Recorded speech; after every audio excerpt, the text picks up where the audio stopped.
Welcome back, students. I will continue the same chapter for class 8, Articles of our Constitution, and today I will explain you about fundamental rights and its duties.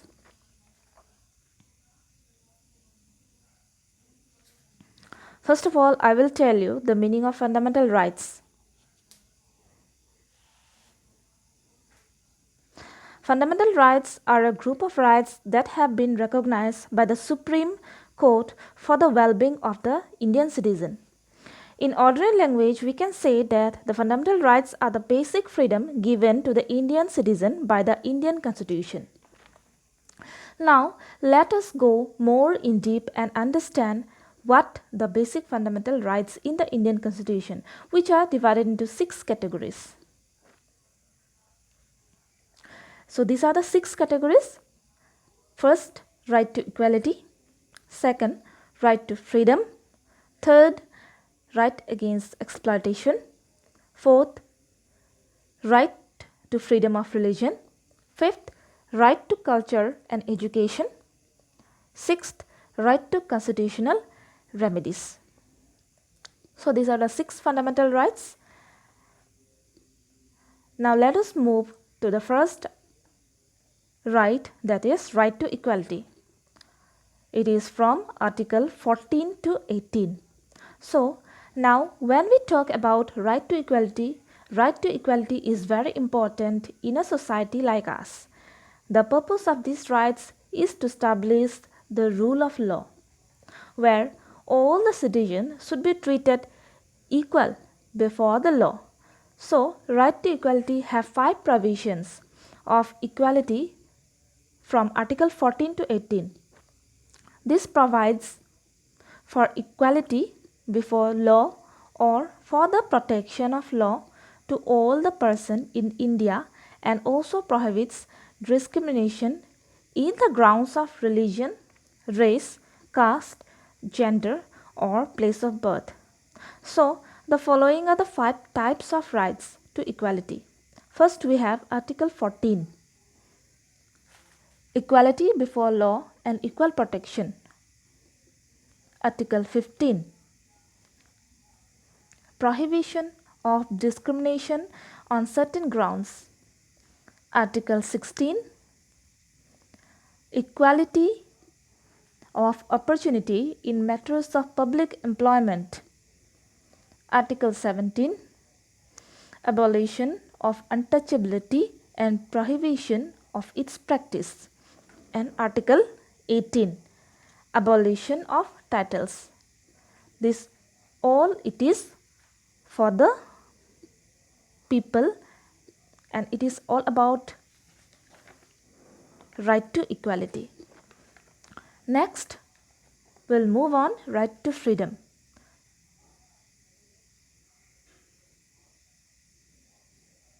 Okay, this is right to freedom. There are some rights which are available only to the citizen, not to the foreigners.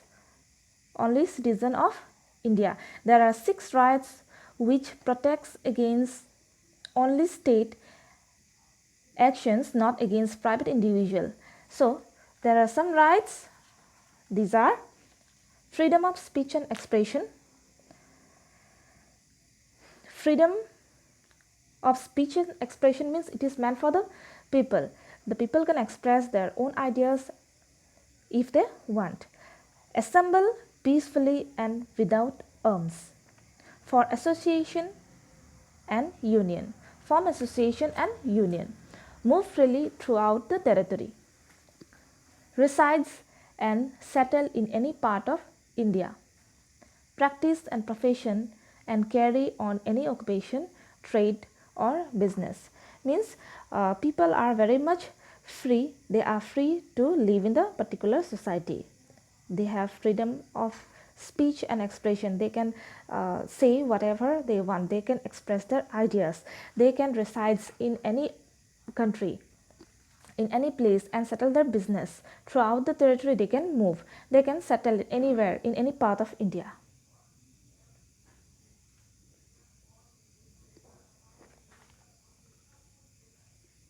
Next, right against exploitation. Under this article, this is 23 to 24, it abolishes buying and selling of humans. The Constitution also prohibits employment of children below the age of 14. Now in this picture you can see child is meant to learn, not to earn. Means each and every small children government has allowed to take education. They have right to take education. Next is right to freedom of religion. Under Article 25 to 28, our Constitution defines our country as a secular. This means that all the citizens are free to practice any religion. Next, cultural and educational rights. Article 29 to 30. It states that everyone has a right to develop and preserve their culture. Next is right to constitution remedies. This is Article 32. Right to constitution remedies, it protects the citizen against any violation. So if any problem arises, a citizen can file a lawsuit against the government in the High Court and Supreme Court. So this is all about 6 fundamental rights. Now let's see about fundamental duties. In Indian Constitution, it is also listed down the fundamental duties. Some of the fundamental duties are: we must respect our Constitution and its principle. We all must respect the national flag and national anthem. All the people of this country must be united and live peacefully. We must help the government in our own ways in times of any danger. We must treat everyone as equal. We must take care of public properties. We must protect our environment. So these are few duties it is mentioned. Many more duties are there. You can go through your book. And one more point I'd like to tell you about the directive principle. Some guidelines are listed by the Constitution called directive principles, such as people should be provided well all the basic facilities like food, shelter and medical care. Everyone should get job or everyone has a job. There should compulsory education for the children up to 14 years of age. This directive principle is meant to help the people, to help the public. Some guidelines are mentioned or listed in the Constitution of India in order to help the people. So this is all about your chapter Ideals of our Constitution, that is of chapter 17.